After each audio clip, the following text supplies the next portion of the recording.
Good morning student. मैं निकुसा आप लोगों का स्वागत करती हूँ यूट्यूब चैनल एसर क्लासेस में। आज मैं नया टॉपिक लेके आई हूँ। आज हम लोग थोड़ा सा जानेंगे कि अभिलेख क्या है, इसके कितने प्रकार होते हैं और प्राग ऐतिहासिक काल में कौन कौन से पुरातत्व मिले हैं, उसको मैं क्वेश्चन के रूप में लाई हूँ ताकि आप लोगों को याद करने में आसानी हो। तो देखते हैं अभिलेख। तो अभिलेख जो होते हैं वो तीन प्रकार के होते हैं, शिलालेख, स्तंभलेख, गुहालेख। जो शिलालेख होता है कि एक बड़ा सा प्लेन सा पत्थर ले लिया, हाँ, उस पत्थर पे या चट्टान पर या कोई चट्टान पर ऐसे आराम से खुदवा के लिखाया गया चीज को शिलालेख कहा जाता है। उसके बाद स्तंभलेख एक पिलर बना दिए, पिलर में पूरा अच्छा से पिलर को प्लास्टर करके उसके ऊपर जो खुदवाया गया है या लिखवाया गया है वो हो गया आपका पिलर लेख यानी स्तंभ लेख मान लेते हैं। ठीक है, इस ढंग से रहेगा, जो भी है मतलब इस ढंग से रहेगा, ऐसे करके खुदवा के लिखवाया गया है। और ये जो एक स्तंभ लेख काफी प्रमुख है जिसमें समुद्रगुप्त के द्वारा प्रयागप्रस्ती मिला है, समुद्रगुप्त का वर्णन है उसमें, और वो लिखे हैं कवि हरिसेन ने।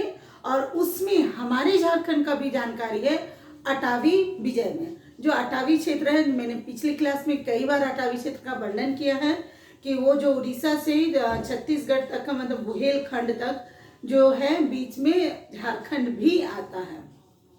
तो इस ढंग से अभिलेख है। शिलालेख के बारे में अभी हम लोग जानेंगे। जो और गुहालेख, गुहा यानी गुफा, गुफा यानी कि गुफा है ना, उस गुफा बनवा दिए पहले, उसके ऊपर और या उसके अंदर जाकर के उस जो लिखे हुए लेख होंगे वो होंगे गुहा अभिलेख। अब हम लोग जानेंगे जो तीन प्रमुख हम लोगों के अभिलेख मिले हमारे झारखंड में और जिससे झारखंड की जानकारियां मिलती हैं। तो सबसे पहले 8वीं शताब्दी का जो दूध पानी अभिलेख है, ये दूध पानी एक्चुअली गांव का नाम है और ये दुमदुमा में है। दुमदुमा में और भी कई चीजें मिली है जो कि मैं क्वेश्चन में लाऊंगी। ये दुमदुमा हजारीबाग में है और बराकर नदी से निकलती है। इसके बारे में जानेंगे कि ये जो अभिलेख है इसको लिखा किसने था? आदि सिंह ने लिखा था। किसने लिखा था? आदि सिंह ने लिखा था। और इसे ढूंढा किसने? तो किल्हान ने इसे ढूंढा। और ये 8वीं शताब्दी का जो दूध पानी अभिलेख, यहाँ अभिलेख लिखी देती हूँ, आप लोग छूट गया है, ठीक है, दूध पानी अभिलेख। हाँ, तो ये इससे जो है मान वंश की जानकारी हम लोगों को मिलती है। तो ठीक मैंने दूसरा भी जो लिखा है, ये भी दोनों 8वीं शताब्दी और 14वीं शताब्दी का गोविंदपुर अभिलेख, दोनों से मान वंश की जानकारी मिलती है। तो 14वीं शताब्दी गोविंदपुर अभिलेख से कवि गंगाधर ने लिखा, इससे भी मान वंश की जानकारी मिलती है। और इसी अभिलेख से हम लोगों को यह पता चला कि सवर्ण जनजाति पे काफी अत्याचार होने लगे और वो चले गए पंचेत, और पंचेत में जाकर के बस गए। तो ये सब जानकारी हमें अभिलेख से या स्रोत से ही पता चलता है। तीसरा और एक अभिलेख है इटखोरी का अभिलेख। इटखोरी का अभिलेख में 9वीं शताब्दी में जो महेंद्रपाल यहाँ आक्रमण किए थे और यहाँ जो अभिलेख कर खुदवाए उसके बारे में हमें जानकारी मिलती है। और ये जो महेंद्रपाल थे वो गुर्जर प्रतिहार से थे, दिल्ली से में बसे थे और वहां से आकर के यहाँ पर झारखंड में आक्रमण किए और इटखोरी के शिलालेख से इनके बारे में पता चलता है। अब देखते हैं महत्वपूर्ण प्रश्न प्रागैतिहासिक काल का। जो महत्वपूर्ण चीज है जैसे कब्रगाह हो गया, क्या बोलते हैं, 4 खंबे का ये चौकी, पत्थर की चौकी हो गए, और भी बहुत सारी चीज मिलते हैं। लेकिन जो क्वेश्चन बार बार रिपीट हो रहा है मैं उन कुछ क्वेश्चनों को लेकर आई हूँ। तो देखिए चतरा के बारे में, चतरा में 2 ही जगह से चीजें प्राप्त हुई है उसको मैं बता रही हूँ। चतरा के प्रतापपुर प्रखंड और हंटरगंज से क्या क्या पुरातात्विक स्रोत प्राप्त हुए हैं। तो प्रतापपुर प्रखंड से मुगल कालीन कुंपा का किला मिला, और हंटरगंज प्रखंड से कोलवा कोलेश्वरी पहाड़ी में मध्यकालीन 4 दीवारी के भी साक्ष्य मिले हैं। तो ये चीज मिले हैं 2 चतरा से। ठीक है, नेक्स्ट है झारखंड राज्य के किस स्थान से भगवान बुद्ध की भूमि स्पर्श मुद्रा में एक मूर्ति प्राप्त हुई है, तो वो है लातेहार का पलामू किला। लातेहार के पलामू किला में स्पर्श मुद्रा में जो कि बुद्ध की मूर्ति मिली है।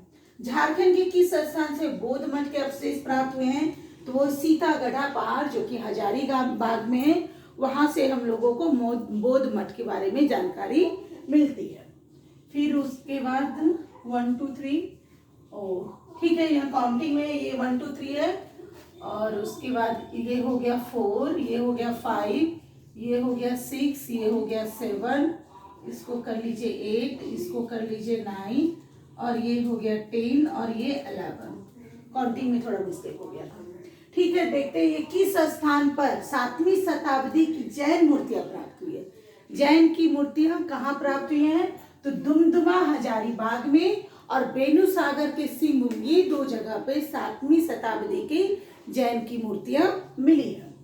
कौन सा पुरातात्विक अवशेष इसको में, तो इसको, ये जो मैं क्वेश्चन इसको वाला लिखी हजारीबाग में, यहाँ पे इसको अलग अलग भी बांट के भी क्वेश्चन दिया गया, तो मैंने क्या किया कि इसको में जो जो चीज मिले हैं उसको मैंने एक जगह कर लिया। जैसे खुला सूर्य मंदिर, बड़े पत्थर पे आदि मानव द्वारा निर्मित चित्र, शैल चित्र दीर्घा में, नक्षत्र मंडल, अंतरिक्ष यान, अंतरिक्ष मानव के चित्र प्राप्त हुए हैं, और भूल भुलैया जैसी आकृति आदि हुई। इसको क्वेश्चन तोड़ के भी पूछा जा सकता है कि खुला सूर्य का मंदिर किस जगह से प्राप्त हुआ है, इसको से, और मैंने इसलिए ये जो चीज इसको में जो जो मिले हैं, चतरा में जो जो मिले उसको मैंने एक साथ कर दिया। फिर नेक्स्ट क्वेश्चन, किस स्थान से प्रागैतिहासिक काल की प्राकृतिक गुफाएं और दुर्लभ चित्र प्राप्त हुए हैं, तो वो है भवनाथपुर गढ़वा से। भवनाथपुर गढ़वा से मिले हैं। किस स्थान से कब्रगाह के अवशेष प्राप्त हुए, ये जो कब्रगाह के अवशेष वाला क्वेश्चन बहुत इंपॉर्टेंट है। तो कब्रगाह के अवशेष कहाँ से मिले हैं, तो वह लुम्बगरी से, लुम्बगरी से। हजारीबाग की दुमदुमा से क्या क्या मिला, मैंने पहले भी बोला दुमदुमा बाद में भी आएगा। एक दुमदुमा आपका ये हो गया दुदुपानी वाला, और यहाँ दुमदुमा से देखिए बहुत सारी चीज मिले हैं। जैसे कि दुमदुमा एक्चुअली पाल वंश से रिलेटेड था, तो यहाँ पाल कालीन मूर्तियां मिली हैं। उस मूर्तियां में सूर्य की, दुर्गा, विष्णु, गणेश और शिवलिंग प्राप्त हुए हैं। नेक्स्ट क्वेश्चन है, झारखंड के किस जिले से प्रागैतिहासिक कालीन के कांसे के प्याले प्राप्त हुए हैं, तो वो कांसा का जो प्याला है वो लोहरदगा। इसको थोड़ा उलट पुलट के भी क्वेश्चन दे देगा, बस याद रखना है कि कांसे के प्याले कहाँ से मिले हैं, तो वो लोहरदगा से मिले हैं। ठीक है, झारखंड के किस स्थान से 4 पाए वाली पत्थर की चौकी मिली है, जिसे पटना जिसे पटना संग्रहालय में सुरक्षित रखा, मतलब जो एक चौकी का ही रूप है, पत्थर का बना हुआ चौकी मिला है, तो वो कहाँ से मिला है, आपका पांडु से मिला है। हजारीबाग जिले से किस स्थान से तांबे के 49 खानों की अवशेष प्राप्त हुए, यानी 49 खान है जो तांबे के खान मिले हैं, वो 49 खानों के अवशेष प्राप्त हुए, तो वो बाहर गंडा से मिला।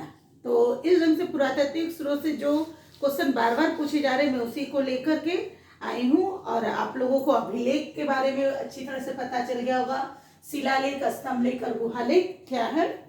और यदि हमारे झारखंड में एक वही स्तंभ लेख के बारे में यदि है, तो वो है हम लोग का जानकारी मिलता है ये प्रयाग प्रशस्ति से समुद्रगुप्त का। ठीक है, आपको ये मेरा चैनल पसंद आता है तो आप लाइक करिए, सब्सक्राइब करिए, कमेंट करिए। Thank you.